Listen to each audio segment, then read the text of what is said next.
What's wrong with Mike? What's wrong is that the young males of today don't have the freedoms that would allow them to be the kind of assholes that we were when we were in college. Now, let's open the vault from 1990, shall we?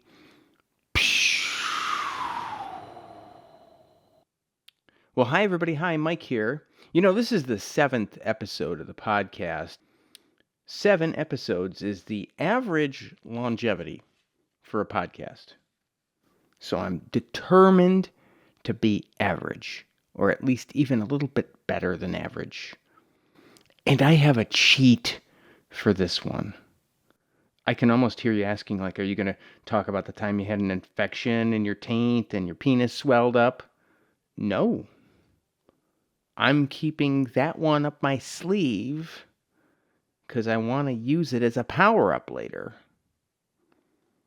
Like, do you know how hard it is to outlive the average podcast? Let's ask our guest. There's no guess. And that's hard, because I have to think up and say everything. And it's hard, guys. I have to think it up, write it down on index cards, and then say everything, and then edit out. Actually, it's not that hard. Don't feel sorry for me. I'm controlling all my variables, and that's how I like to live my life. But actually, I kind of fibbed. In a way, I do have guests. I have my college roommates from the 1990s. Say hi, guys. They can't say hi. I just told you. I don't have any guests. But their remnants are here, and they live on strongly. Well, it's not like they're not dead or anything. I mean, I found some recordings on cassette tapes. My brother Chris, my roommate Chris, we all live together in a very, very low-rent district in Buffalo, New York. And I've been struggling a little bit with this episode because my past episodes and my vision is that I'd have some sort of introductory sort of concept about what's wrong with the universe, followed by backstories which lead to micro niche rants and then a conclusionary or at least forward-looking statement as to how one or we might address this particular, probably very narrow problem. And I'm not sure I can stick with that this time. I'm going to try. But little change in format because I'm so anxious of getting over that hump of the average longevity podcast. So here's the problem. Young people of today can't do what we did in the late 80s and early 90s. You can't run through the honors dorms, steal all the fire extinguishers, have a battle with them on the quad. You'd be filmed at all angles and blown up and put on the news. And you wouldn't get into the honors dorm because you had to be buzzed in the first place. And you certainly couldn't call anyone after a night of too much drinking and striking out with women and doing prank phone calls like we did. That was our pattern. Go out, strike out, come back, call out. So I think there's nothing better to scab over your wounded ego than a nice, good prank phone call. And we had a gizmo that would record this. I believe it was a answering machine where you could plug in an extra cable to the tape recorder, or it was built into the tape recorder and you'd hit record and you could record all the phone calls. And this was such a source of enjoyment for us. And I want to share a few of them with you because I was lucky enough to discover the cassette tape in a box of stuff I'm trying to clean up. I just recently entered the retirement system, got a little bit extra time, trying to clean up my life, find these tapes. I'm like, oh wow, I'm going to digitize them. What do you know? In another box is a thing I bought 3 years ago to digitize them. It's a USB device called a Reshow. They don't sponsor this episode. No one does. But if they wanted to, I got more phone calls for you, guys. And I'd be happy to sing the praises of how I digitized these things, because this thing worked pretty dang well. Now, I want to start with each of the 3 roommates, just a sampling. And I'm going to go ahead and start with me. You know why? Because in a 3-way competition, I feel like I very solidly earned the bronze medal. And I thought it would be funny if I could be a truck driver. I kind of put on a little twangy accent, and we'd call around. And by the way, we had a phone book back then, so we knew what numbers to call. And none of them, young people, could be traced. There was no caller ID back then. There was no cameras all over the place. We had complete anonymity to mess with people. And you know what? As much as I'm tickled by these recordings, I do feel some regret, because there is nothing worse than messing with someone for your own amusement while they are handcuffed at their job, especially at their shitty job. Because who can you call at 2 a.m. after you struck out with women at bars? Basically, all-night diners and restaurants, and hotels and motels. So, let's start with me, the truck driver, calling the motel. This is Doug. Can I help you? Yeah, I'm a trucker, and I was wondering, I've been riding a long haul, and I was advised to call your place. I heard it was really nice. What's your rates for two people? 1 bed or 2? Well, it's 1 bed, because it's me and my wife. Okay. $29.95 with tax. 30. For you and your wife. Yeah, I do. I'm going to sleep with my wife. It's $36.95 with tax. 41.70. Is there? You guys have a lot of open places. I'd like to be far away from other places because we make a lot of noise. Sorry, we're just about full. Just about full, but you do have one place open. 1 room, yeah. 1 room open. Okay, then, because I just want to make sure. I don't want to offend anybody, because there's a lot of springy, bouncy, pounding noise. You know? You're married, right? Yes. Yeah, well, you got to do the nasty. It's been a long haul, and I've been on my ass all the time. Please let me do the nasty. Seriously, just let me have a room. All right, so let's unpack that there. And I'd like to give myself and all of the participants a grade after this is over. So, first of all, $41.72. It sounds actually kind of expensive for 1990, but I'm not sure. The thing is that springy, bouncy, pounding noise, yeah, cool premise, broke character completely, followed by the cackling at the end. You're married, right? Yes. Yeah, well, you got to do the nasty. It's been a long haul, and I've been on my ass all the time. I'm giving myself, if this was a Dave Portnoy pizza review, this is a solid 6.4. My performance had a lot of undercarriage flop. And so, not liking it personally, mostly because it's me, but also because I just don't really think it was all that good. Here's what I'd like to move on to next. I'd like to move on to my brother, who called. Who else can you call at 2 a.m.?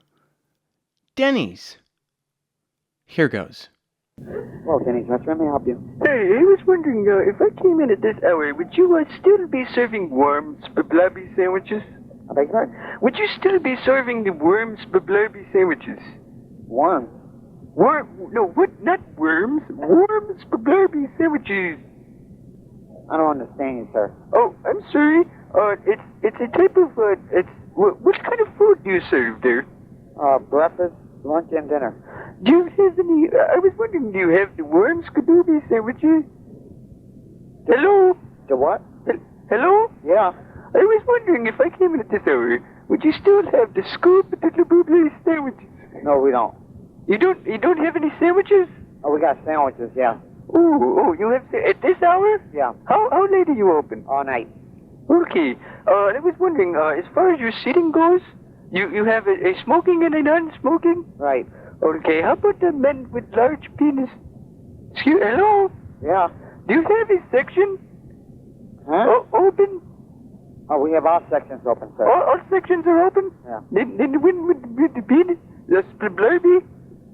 What? Hello? Yeah. I'm sorry, we must have a bad connection. Yeah, we must do. Okay, I will be in shortly. All right. Oh, you have a section for the shortly? Yeah. Okay, and people with the long penis? Yeah. Well, you do? Yeah. Okay, you love long penis? Yeah. You yourself? Yeah. Oh, God bless you. God love you. Yeah. I will be in shortly. Okay. Shortly. All right. Skooka. All right. Tuka. Bye. Snooka. Hello? Now, what I find amazing is the technique of him keeping the other person on the line so long. So, like, they just when you think they're catching on to you, and I know this guy is handcuffed and he's like, I can't hang up on people. Evidenced by the fact that he says bye at the end. This is a good employee. You kind of want this guy because now that he's down to the end of it, he's just done. But we used to play this game. We used to do this double talk thing with our prank phone calls. Kind of like the word switch thing. Notice how it started out as a splablarby sandwich, a warm splablarby sandwich, and then a scoop-diddly sandwich, and then a scoop-diddly-boobly sandwich. And this guy's making every move to end the call. What kind of food do you serve there? Breakfast, lunch, and dinner. What kind of food do you serve there? Breakfast, lunch, and dinner. You almost want to say, like, that sounds fantastic. You serve breakfast, lunch, and dinner? And you yourself? Yeah. You could tell he was just holding the phone, like, away from him and showing it to a coworker. But the fact that the phone call's just about to end and he can't give up on it, like, and then skooka, tuka, bye, hello, like 8.4, solid 8.4, Chris. I'm proud of you. I don't know if I've ever told you this, but I'm proud of you. Great on the feet, good with the improv. Don't let him go. Hang on loosely, but don't let go. Word switcheroo. Now my other roommate, Chris. And by the way, these two individuals hold high places in society. But it was 1990. I don't know what to tell you. Chris calls another motel. Here goes. Yeah. Hey, goddamn, you can shut up! Jesus, I'm sorry, but do you have rooms free? Anytime in the next week, my wife and I gotta get away from our kids. They're driving us nuts. Rooms available? Yeah, available rooms. Did I say do you have rooms available? Shut up! Jesus. God, I'm sorry. I just feel like I'm gonna blow up. I could burn something down right now. Probably not your hotel, but something. Anyway. What day? What days are coming up? Do you have this next weekend? Just shut the hell up! Jesus, how many times do I have to tell you, kid? Hey, come on, honey. Don't slap him in the head.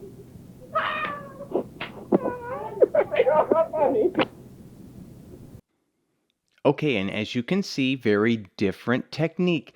Not wrong, different.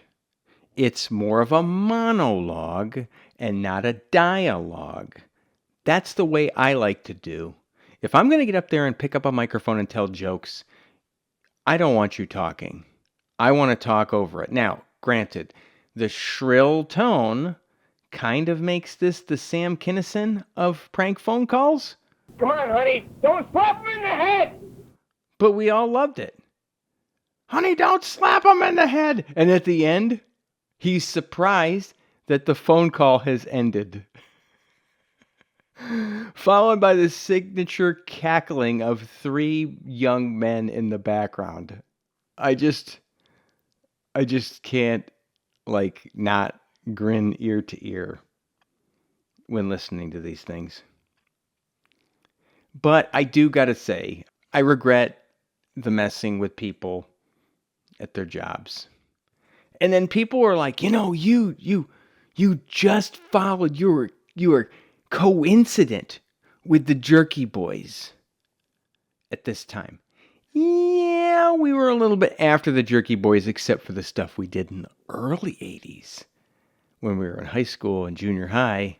And I could share you that later, depending on what episode we get to when I'm willing to wheel that stuff out again, and whether Reshow wants to sponsor this podcast.